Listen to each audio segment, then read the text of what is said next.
Hey everyone, welcome to Alpha Insights. I'm Allison, and I'm so excited you're with us. And I'm Asher. Great to have you here. And hey, if you have questions while you're listening, drop them at stockalpha.ai. We'll check them out. Okay, quick headline take. We're talking about Poet Technologies, a photonics company that just finished a big fundraising run and is promising a production ramp in 2026. So, the real question here is, can the commercial execution match the promise? Right. The story reads a bit like a classic rebuild. Build the platform, prove the tech, bring in institutional capital. The tricky part is turning that into sustained revenue.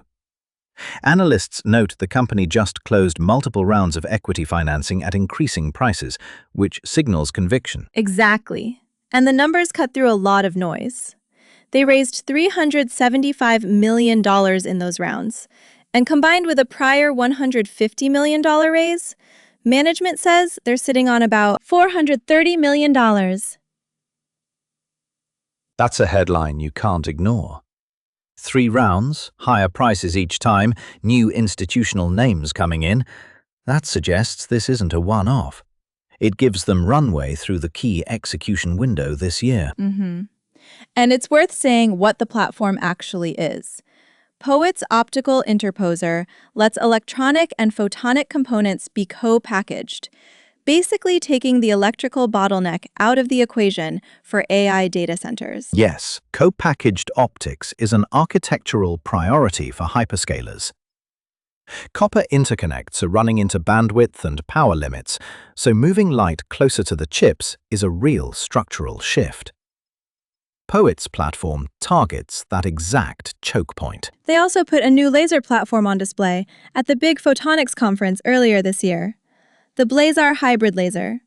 And the pitch is that it's production-ready for high-power, multi-channel light sourcing in co-packaged optics and GPU to GPU links. And to add to that, they've got real purchase orders now. A $5 million production order from a leading systems integrator, not a letter of intent, which is the first tangible conversion of pipeline interest into revenue. Right. That $5 million PO matters. But at the same time, the company has laid out firm, time-bound promises that will determine whether management gets more credit or faces questions. They committed to high-volume light source production in the second quarter, first shipments of 800 gigabit optical engines in the third quarter, and more than 30,000 engines across the year. Those are very specific milestones. Yeah, that's a good point. Exactly. So you can treat this like a project with checkboxes. Malaysia production on time in the second quarter, 800 gigabit engines in the third quarter, and revenue that begins to look meaningful by year-end. Now, we should also be honest about the financials. The company reported quarterly revenue of about $341,000, and they showed a net loss of $42.7 million last quarter. Losses and cash burn are real. Cash burn from operations was about $11.6 million in the quarter, up materially from the prior quarter as they ramped manufacturing readiness and hired more people. They added 30 employees in 2025 and another 15 in the first quarter of 2026. So the operational spend is deliberate. Tooling, headcount, Malaysia ramp.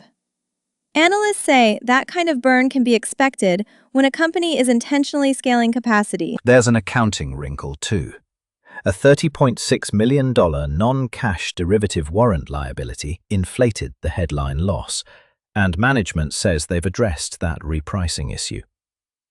So you have to strip out the noise to see the investment behind the numbers. I mean, when you look at the data, it looks a lot like many semiconductor platform stories. Big upfront investment, then either the market validates you or it doesn't. Some people point to Marvell as a historical parallel. Years of being dismissed, then hyperscaler demand re-rated the company to become essential. The pattern is similar. Proprietary platform, architectural shift in the market, promises about production ramps. But every company's path is unique. Totally. So what should listeners watch for? First, Did Malaysia actually start high-volume light source production in the second quarter? Second, did those 800 gigabit engines ship in the third quarter? Third, do module development partnerships begin to convert into revenue? Also keep an eye on cadence. Quarterly revenue that feels like an early inflection would be a key signal. And watch how collaborations, like the one mentioned on 3.2 terabits per second engines with a partner, translate into product roadmaps, not just press releases. Short reaction? Exciting, but execution is everything. Right. And honest accountability matters. Management gave milestones so the market can track them. To wrap up, the key pieces are a meaningful cash runway of $430 million pro forma, a platform that addresses a real engineering bottleneck, early proof points like the $5 million order, and a string of time-bound production milestones to watch in 2026. So our takeaway? Analysts note the setup looks structurally attractive, but momentum depends on hitting the production timeline. Treat this like a project you track against specific milestones, not a vague promise. Exactly. We've laid out the chart of milestones. Watch those boxes. And remember, nothing we're saying here is investment advice. It's analysis and things to monitor. Got questions? We'd love to hear from you. Head over to stockalpha.ai, where you can ask us anything and we'll answer live. And while you're there, check out more market content. Thanks for listening. We'll keep tracking the milestones and bring you updates as they land. See you next time on Alpha Insights.